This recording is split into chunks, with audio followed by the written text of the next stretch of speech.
Assalamualaikum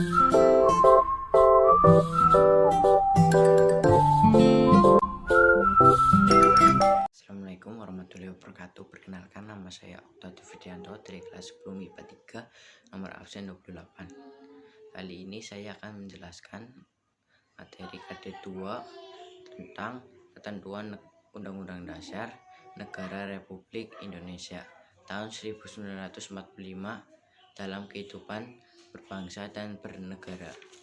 Yang pertama, ada wilayah negara kesatuan Republik Indonesia.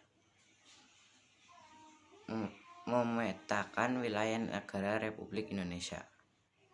Negara Kesatuan Republik Indonesia adalah sebuah negara kepulauan yang berciri Nusantara dengan wilayah dan batas-batas dan hak-haknya ditetapkan dengan Undang-Undang Pasal 25A UUD 1945, Undang-Undang Nomor 43 Tahun 2008 tentang wilayah negara menyatakan definisi wilayah negara Indonesia adalah salah satu unsur negara yang merupakan salah kesatuan wilayah daratan, perairan pedalaman, perairan kepulauan, dan laut teritorial beserta dasar laut dan tanah di bawahnya, serta ruang udara di atasnya, termasuk seluruh sumber kekayaan yang terkandung di dalamnya. Wilayah negara Republik Indonesia. Wilayah negara merupakan salah satu unsur negara yang menjadi daerah tempat tinggal dan sumber kehidupan bagi penduduknya. Dengan demikian, wilayah negara meliputi daratan, perairan, kepulauan, dan teritorial beserta sumber kekayaan yang terkandung di dalamnya. Deklarasi Juanda menegaskan bahwa Indonesia merupakan salah satu kesatuan wilayah Nusantara dan laut, bukan lagi sebagai pemisah, melainkan sebagai pemersatu bangsa Indonesia. Indonesia menganut konsep negara kepulauan yang berciri Nusantara. Konsep tersebut kemudian diakui dalam Konvensi Hukum Laut PBB 1982 atau UNCLOS 1982. Indonesia meratifikasi UNCLOS 1982 dengan menerbitkan Undang-Undang Nomor 17 1985. Sejak itu, dunia internasional mengaku Indonesia sebagai negara kepulauan. Ruang lingkup wilayah negara Republik Indonesia. Wilayah daratan atau land territory. Wilayah daratan adalah suatu bagian dari daratan yang menjadi tempat bermukim dan berdiam warga negara atau penduduk negara bersangkutan. Ruang lingkup wilayah daratan ini mencakup permukaan tanah di daratan dan tanah di bawah daratan tersebut. Wilayah daratan. Wilayah daratan suatu negara meliputi wilayah negara berdasarkan batas-batas yang diatur. Batas-batas wilayah daratan suatu negara berupa batas alam, misalnya sungai, danau, pegunungan, lembah. Batas buatan, misalnya pagar, tembok, pagar kawat, berduri, parit, dan batas menurut perhitungan berupa garis lintang dan garis bujur peta bumi. Wilayah perairan atau water territory. Wilayah perairan adalah bagian perairan yang merupakan wilayah suatu negara. Pasal 1 ayat 4 Undang-Undang Nomor 6 Tahun 1996 tentang perairan Indonesia menyebutkan perairan Indonesia adalah laut teritorial beserta perairan kepulauan dan perairan pedalamannya. Wilayah perairan. Wilayah laut negara atau batas laut teritorial umumnya dihitung dari pantai ketika air sedang surut. Adapun laut di luar perairan teritorial disebut lautan bebas atau perairan internasional atau more liberum. Pada awalnya ada dua konsep atau pandangan pokok mengenai wilayah lautan, yaitu res nullius dan res communis. Res nullius adalah laut tidak ada yang memilikinya sehingga laut dapat diambil serta dimiliki tiap negara. Res komunis, laut adalah milik bersama masyarakat dunia sehingga tidak bisa diambil dan dimiliki suatu negara. Sesuatu dengan hukum laut internasional yang disepakati PBB tahun 1982. Berikut ini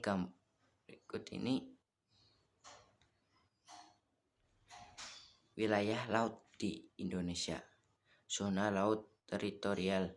Batas laut teritorial merupakan wilayah yang menjadi hak kedaulatan penuh suatu negara di laut. Batas laut teritorial negara adalah 12 mil laut diukur dari pulau terluar kepulauan suatu negara ketika air laut surut. Zona landas kontinen.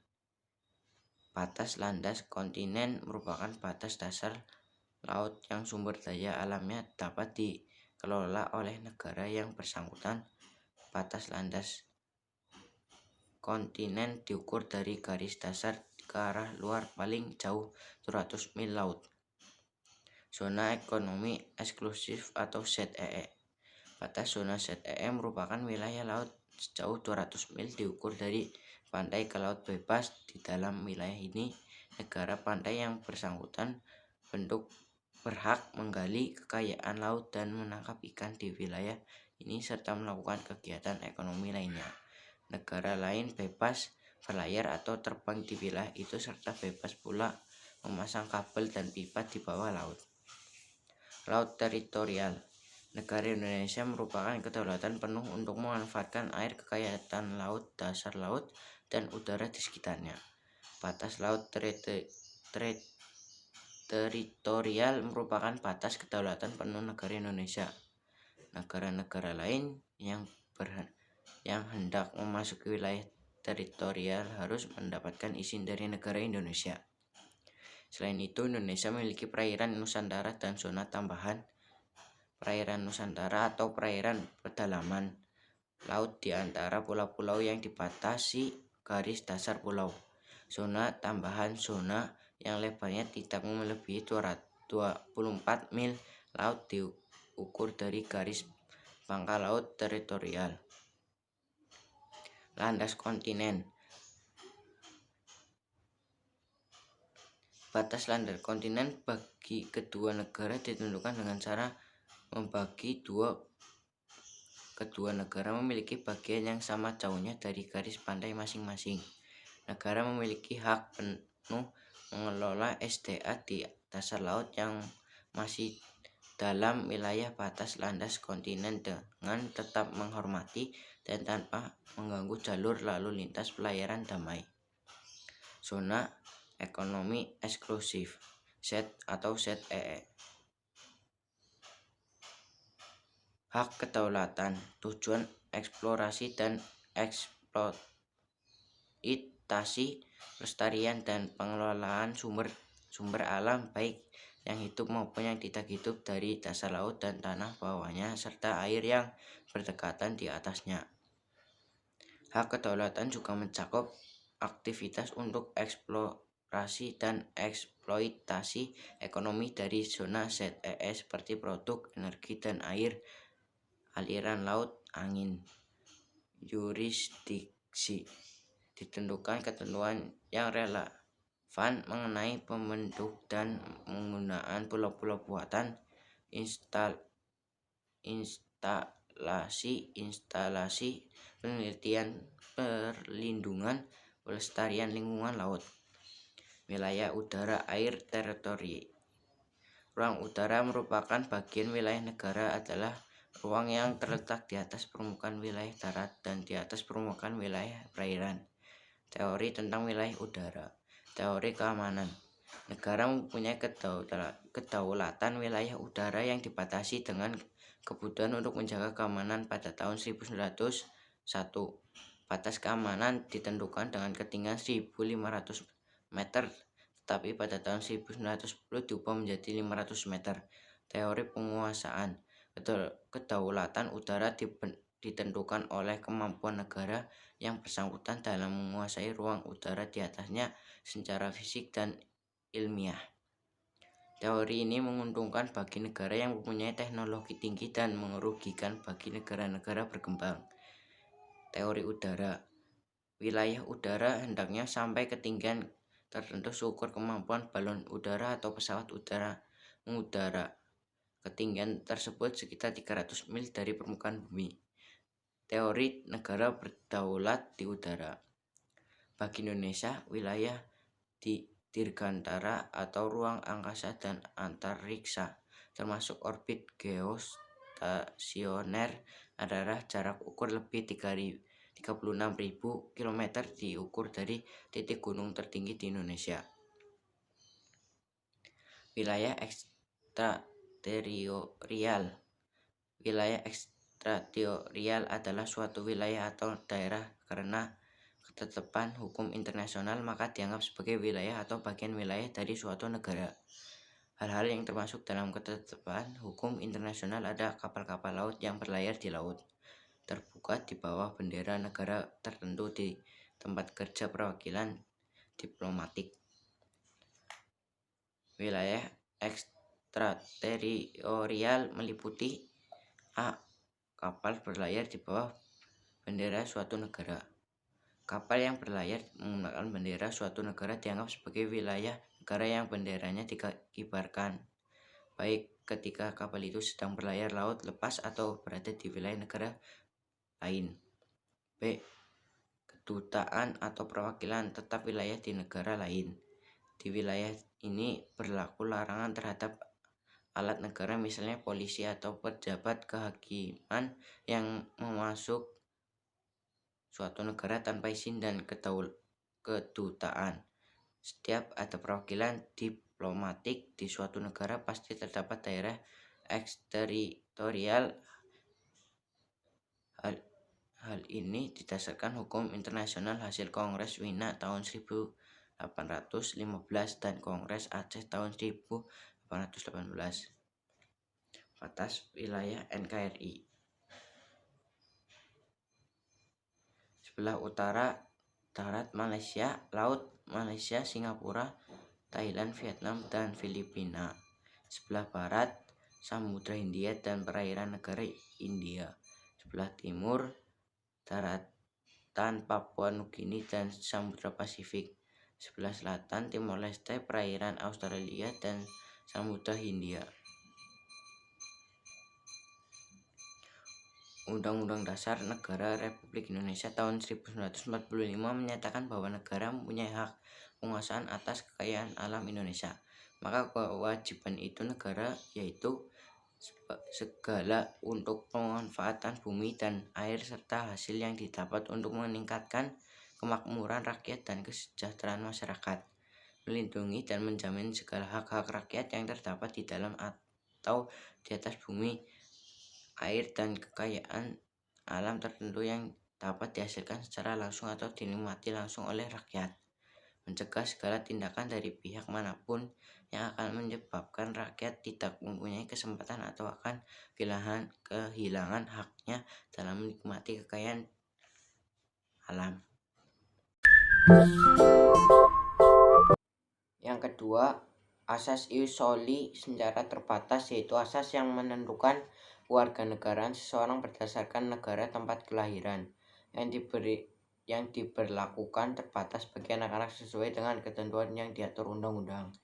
3. Asas kewarganegaraan tunggal, yaitu asas yang menentukan satu kewarganegaraan bagi setiap orang.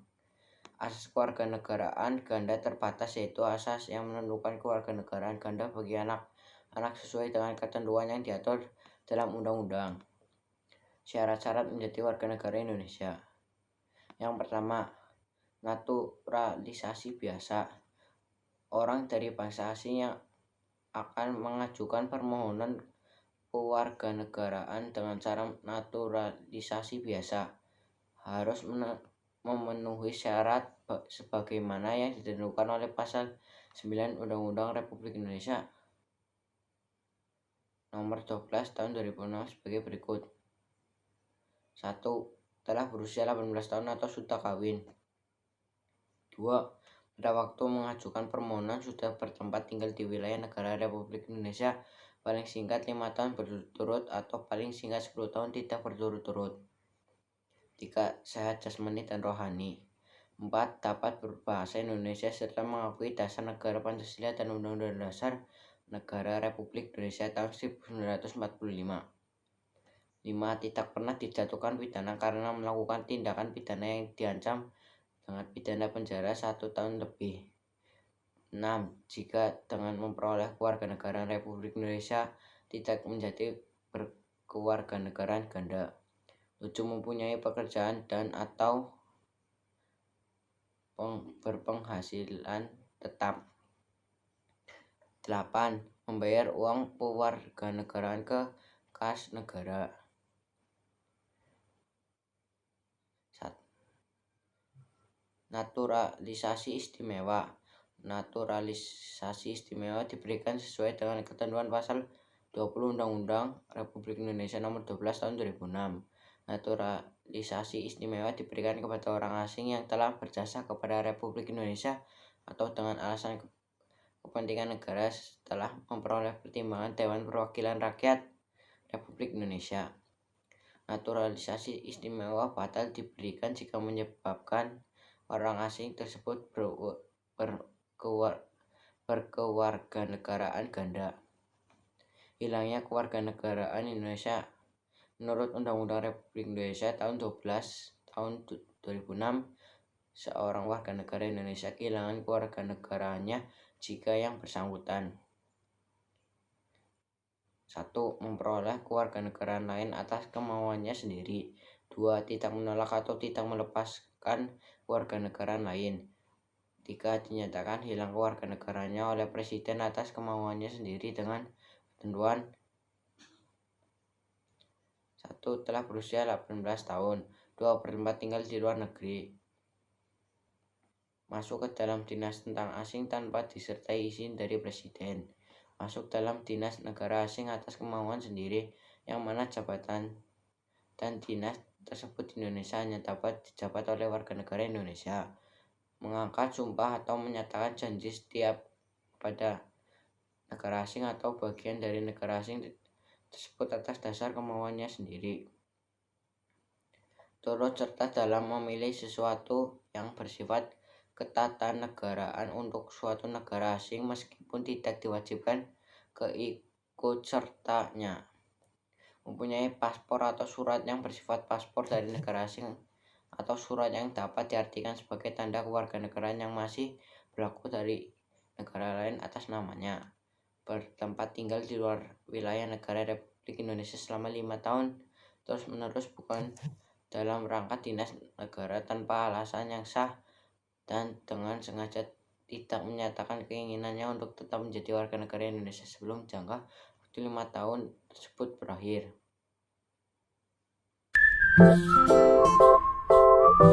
Yang ketiga, kemerdekaan beragama dan berkepercayaan di Indonesia. Pengertian kemerdekaan beragama dan berkepercayaan. Kemerdekaan beragama dan berkepercayaan mengandung makna bahwa setiap manusia bebas memilih melaksanakan ajaran agama menurut keyakinan dan kepercayaannya, dan dalam hal ini tidak boleh dipaksa oleh siapapun, baik itu oleh pemerintah, penjabat agama, masyarakat maupun orang tua sendiri. Kemerdekaan beragama dan kepercayaan di Indonesia dijamin oleh Undang-Undang Negara Republik Indonesia tahun 1945. Dalam pasal 28E ayat 1 dan 2 disebutkan bahwa setiap orang bebas memeluk agama dan beribadat menurut agamanya, memilih pendidik dan pengajaran, memilih pekerjaan, memilih kewarganegaraan, memilih tempat tinggal di wilayah negara yang meninggalkannya, serta berhak kembali. Setiap orang berhak atas kebebasan meyakini kepercayaan, menyatakan pikiran dan sikap sesuai dengan hati nuraninya. Di samping itu, dalam pasal 29 UUD Negara Republik Indonesia tahun 1945 ayat 2 disebut bahwa negara menjamin kemerdekaan tiap-tiap penduduk untuk memeluk agamanya masing-masing dan untuk beribadat menurut agamanya dan kepercayaan itu. Oleh karena itu, untuk mewujudkan ketentuan tersebut diperlukan hal berikut. 1.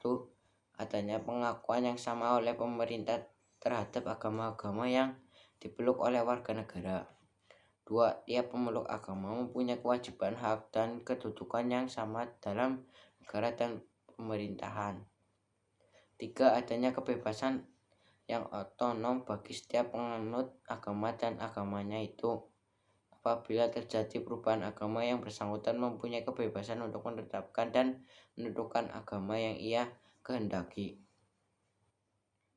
Adanya kebebasan yang otonom bagi tiap golongan umat beragama serta perlindungan hukum dan pelaksanaan kegiatan peribadatan dan kegiatan keagamaan lainnya yang berhubungan dengan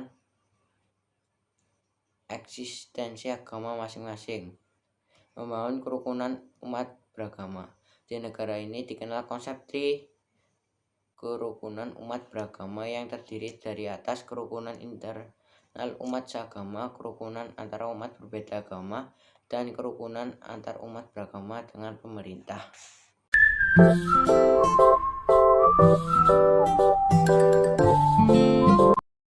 Yang keempat, sistem pertahanan dan keamanan negara Republik Indonesia. 1. Substansi pertahanan dan keamanan negara Republik Indonesia. Perubahan Undang-Undang 1945 semakin memperjelas sistem pertahanan dan keamanan negara kita.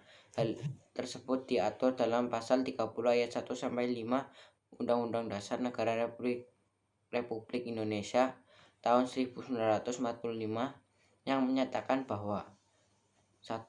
Tiap-tiap warga negara berhak dan wajib ikut serta dalam usaha pertahanan dan keamanan negara. 2. Usaha pertahanan dan keamanan negara dilaksanakan melalui sistem pertahanan dan keamanan rakyat semesta oleh Tentara Nasional Indonesia dan Kepolisian Negara Republik Indonesia sebagai kekuatan utama dan rakyat sebagai kekuatan pendukung. 3. Tentara Nasional Indonesia terdiri atas Angkatan Darat, Angkatan Laut, dan Angkatan Udara. Sebagian alat negara bertugas mempertahankan, melindungi, dan memelihara keutuhan dan kedaulatan negara. 4. Kepolisian Negara Republik Indonesia sebagai alat negara yang menjaga keamanan dan ketertiban masyarakat, bertugas melindungi, mengayomi, melayani masyarakat, serta menegakkan hukum. 5. Susunan dan kedudukan Tentara Nasional Indonesia, Kepolisian Negara Republik Indonesia, hubungan kewenangan Tentara Nasional Indonesia dan Kepolisian Negara Republik Indonesia dalam menjalankan tugasnya, syarat-syarat keikutsertaan warga negara dan usaha pertahanan dan keamanan diatur dengan Undang-Undang Sistem Pertahanan dan Keamanan Negara yang bersifat semesta bercirikan 1. Kerakyatan, yaitu orientasi pertahanan dan keamanan negara diabdikan oleh dan untuk kepentingan seluruh rakyat. 2. Kesemestaan, yaitu seluruh sumber daya nasional didaya gunakan bagi upaya pertahanan. 3. Kewilayahan, yaitu gelar kekuatan pertahanan dilaksanakan secara menyebar di seluruh wilayah negara kesatuan Republik Indonesia sesuai dengan kondisi geografis sebagai negara kepulauan. Komponen sistem pertahanan dan keamanan rakyat semesta terdiri atas 1. TNI sebagai kekuatan utama sistem pertahanan. 2. Polri sebagai kekuatan utama sistem keamanan rakyat.